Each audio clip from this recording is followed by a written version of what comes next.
Hi friends, welcome back to my channel. ఈరోజు volunteer updates మనం తెలుసుకుందాం. మరి ముఖ్యంగా ఒక కామెంట్ అయితే నన్ను చాలా బాగా ఇన్స్పైర్ చేసింది. వాలంటీర్స్ని మరింత న్యాయం జరగాలని మనం పోరాటం చేస్తున్నాము.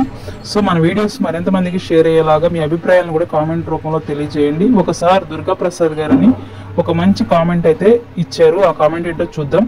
వాలంటీర్స్ని కూటమి ప్రభుత్వం స్వయంగా చంద్రబాబు నాయుడు గారే చెప్పారు ఉద్యోగాలు తీసేయమని, అలాగే గౌరవ వేతనం 10,000 ఇస్తామని రాష్ట్ర ప్రజలకు అందరికీ తెలుసు. అలాగే వాలంటీర్స్ని కొనసాగించాలని హామీ కూడా ఇచ్చారు. కాబట్టి ఉద్యోగ భద్రత కల్పించాలని కోరుకుంటున్నారు. ఆయన తరపున ఆయన కామెంట్ చేశారు. అలాగే ఇంకొన్ని విషయాలు కూడా ఆయన షేర్ చేశారు. దుర్గా ప్రసాద్ గారు నిజంగా హ్యాట్స్ ఆఫ్ సార్, మీ అభిప్రాయాలను చక్కగా షేర్ చేసుకుంటున్నారు.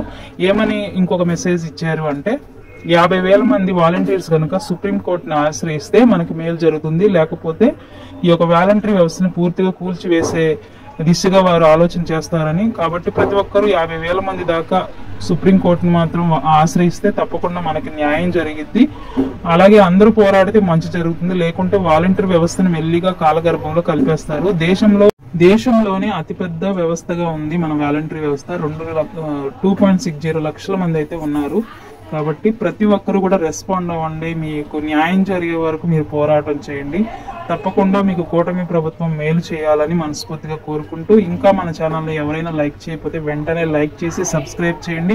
అలాగే మీ అభిప్రాయాలను కామెంట్ చేయండి. వాటిలో నాకు బెస్ట్ అనిపిస్తే ఈ విధంగా చెప్తాను. దానివల్ల అనేక మందికి ఇన్స్పిరేషన్ కలిగి ఒక్కొక్కరు వాలంటీర్ అనేవాళ్ళు ముందుకు రావడానికి బాగుంటుంది అనమాట. ఆలోచించండి. మీకు న్యాయం అనిపిస్తే మన ఛానల్లో మీరు కామెంట్ చేయడం మాత్రం మర్చిపోకండి. Thank you.